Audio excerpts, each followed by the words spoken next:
Flipped classroom or flipped learning is a very powerful environment that really changes and revitalizes the learning environment in your classroom. I practiced flipped learning for 3 years with my students. I started out as a traditional flipped teacher where the students watch the videos before they come to class. But through my own professional development of learning more about flipped learning through participating in Twitter chats about flipped learning, and also by attending a national conference called FlipCon that they have every year, I've been able to grow and expand my own understanding about what it really means to change up your classroom with video. Video that you create, video that your students could create to help to share and make it a better educational environment. So there's a couple of questions that you really need to think about when you are flipping your classroom, or whether you are thinking about flipping your classroom.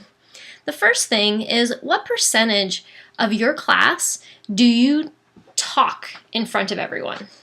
Like, if you were to think about that clock on the wall, how much time in every classroom, every class period, do you spend talking? Direct you to the student, okay? Thinking about that idea, if it is small chunks, what if you took that small chunk and translated that into a video? Now you no longer have that time in your class. You can now do something else with that time in your classroom. And so the idea is that it takes away all of those distractors in class. In every classroom, especially if you have a large class with I often had sometimes even 32 students in a class. It can be very distracting for even the best students to pay attention to every single thing that you're saying. And when you take it and take that idea and put that into an area like this medium here, I have your attention right now. Okay, you're watching this video, you're going through the steps in the process with me. It starts to take away those extra distractions, because students will be watching that outside of class. They will be watching that maybe with only one other person, or it could be more, you never know. But you're limiting your numbers down, and you're limiting the amount of distractions that will take people away from what it is that you're really saying. Once you decide how much of your class could be taken out and put into a video format, then you need to decide, how is it that you're going to go about doing this? You need to decide what kind of camp you're going to belong to. And it's a decision that a lot of teachers make, and there are teachers on both sides of this. You could be a trailblazer. A trailblazer is a person that likes to make their own videos, make their own content to be able to share with their students. And when you become a trailblazer, you need to consider, how is it that you're going to go about creating your videos? Are you going to use free versions of software, screenware? Or are you going to try to invest in a paid version? What are you going to do about your video storage? YouTube is a very common video storage platform because a lot of students already know and understand YouTube. You could also use Google, because you are a Google-based school. And you also want to think about your viewing platform. Where are you going to direct students to watch your videos? Are you going to put your videos on a website? Are you going to have them use it and view it right off of YouTube or Google? Are you going to collect any information from them using Google Forms?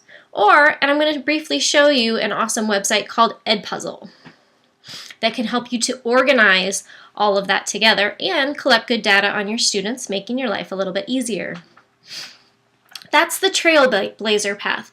That is an option that you could do when you're considering to flip your learning. But I will tell you, it is a lot of work.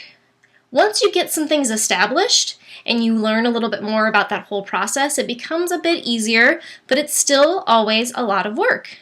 And it just depends on how fast you can get with that video making process. And some people really get frustrated by that in their part of their learning cycle. So there are some teachers that actually go out and they try to find a camp. They try to find teachers online that are currently flipping subjects that they are already teaching. And so the biggest thing, if you are trying to just find a flipping friend, and there's tons out there, is that you really need to make sure that you preview and you find videos that you really believe in. And so the video search is going to be really important for you. Looking on websites for playlists, for videos, on YouTube or Vimeo. All really good places to find educational videos. You will also then need to choose your viewing platform. Edpuzzle is a good one, which I just mentioned, and there's another one called Nomia that is good as well. And I will include links for those underneath this video. So making that decision is your next step into flipped learning. Are you going to create your own videos, or are you going to try to find videos?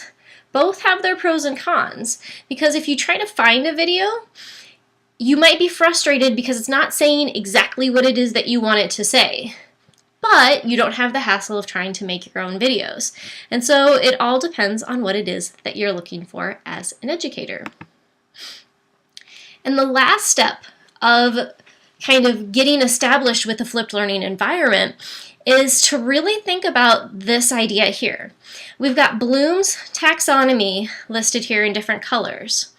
When we start to move toward a flipped environment, they are going to be watching those videos that have basic content in it that they are going to hear with less distractions, that they're going to watch and view. And so that's going to hit on our lower levels of Bloom. That's going to hit on the remembering and understanding, especially depending on if you ask them questions before they come to class as part of their homework using a Google form, or if you just require them to take notes based on the video. A lot of teachers do that, and they just do a simple note check at the beginning of class just to make sure that the students have watched the video. That is the out of class time now. You're working in that lower Bloom's area outside of class. For inside of class, that's where you get to move up into the higher areas of Bloom's, which is good because that is where students typically need that extra support. When they get frustrated and they need a guiding question, or they need an affirmation of what they're doing and how they're going about it, to help them break through some of those levels where student frustration increases as you get up into those higher levels of Bloom's. And so you really need to think about your overall lesson planning. Are you still just asking them to remember and understand? Or are you actually asking them to do some more problem solving or analyzing, evaluating of content, or even creating new content to show what they learn? That's one of the unspoken conversations that doesn't always happen when you talk about flipped learning. So many people think that it's just all about the video. But really what it's about is changing your environment to make it a more interesting, more challenging environment for your students in different ways, because they're not just going to be asked to fill something out. They're going to be working through problems that they will find frustrations in, but thankfully you are there as a teacher to be able to help and guide them. So that is essentially our flipped class basics, deciding how your class time will evolve and change with the flipped learning environment, deciding what sort of camp you want to belong to in flipped learning, whether you want to be a trailblazer or if you just want to find some flipping friends. And lastly, really thinking about the percentage of your class period that you spend talking, direct instruction in front of students. You want to make the best of that face-to-face time with your students because they are going to appreciate it more. It's going to change the type of relationships that you have with your students, and it's going to also change the overall learning environment to become a more vigorous one as well.